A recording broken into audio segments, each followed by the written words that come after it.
I just want to close strong. I want to have a great closer. That was as a comic. I want to have a great closing bit. I want to have a great closing bit for my career. Like once I find that bit, I can stop yelling about stuff and slink off. I don't care if I have to fucking whatever for a living.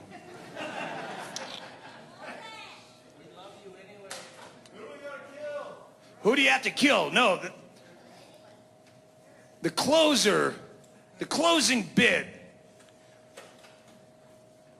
Last year at SeaWorld, a killer whale leapt out of the tank and grabbed its trainer by the head and pulled her underwater and ate her at the end of a live performance. I don't know that it was the scheduled end of the show. But on that night, they decided to close on it.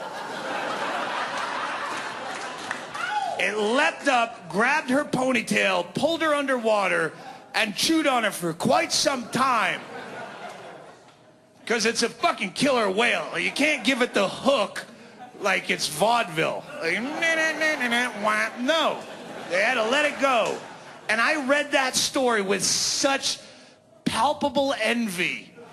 Because that's everything I want to bring to stage. That story, like if I could find some parallel closing bit, I would never do comedy again. Because that's everything I want to present to an audience. It's inherently hilarious, but it's got a sense of horror, and it's just a horrifying, but there's an unmistakable message and justice within, because first of all, you're not a killer whale trainer. You can call yourself and dress up in the spandex like a killer whale. You're not a killer whale trainer, because from my limited knowledge of marine biology, killer whales come out previously trained. They're already perfect killer whales, unless you're trying to train them to do backflips for fucking sardines and to dance on their tails, which they don't do naturally.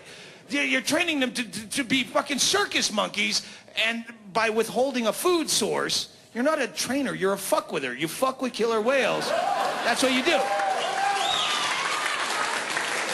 You take away their food until they do unnatural acts, and then you call yourself you can say, oh no, she did a lot of hard work, and the research they did because of the SeaWorld, she could follow their mating habits and help them proliferate in the wild when they're a dwindling species. And you go, yeah, you could do that regardless without making them dance on their tails because they're starving for a fucking fish. You could have done it without fucking with them. So don't tell me they did a lot of good work, because you could have done that without the fuck with them.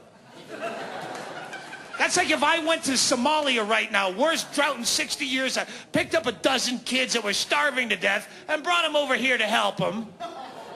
But first, I paraded them out on stage for a matinee show and drug a wiener on a string till they jumped through a series of burning hoops, and then at the end, I made them present and stand and jump on their tippy toes to get the hot dog. And they go, how, ta-da! You wouldn't call me a trainer. You'd call me an asshole, and you would clap and applaud wildly when they turned on me and ate my head in front of a fucking sold-out show. And that's everything I'm jealous of when I find that in the closing bit, because that's a serious closer. That's a closer because anyone who was at that live performance will never be able to enjoy live entertainment again. Nothing will ever top what they saw, and no one can ever top their story. I was at Monterey when fucking Hendrix lit his guitar on fire, and he was on acid, and I was on acid, and everyone was on acid. Ah! Oh yeah? Yeah. I was at SeaWorld. I was at SeaWorld last February, where I watched a killer whale chew on its trainer's head in front of a glass, in front of screaming children with their parents trying to cover their eyes, recoiling in horror, heading for the exits, but still having to stop and watch for over 35 minutes. So, yeah, no, I don't want to go see your friend Danny play flamenco guitar at the VIP lounge.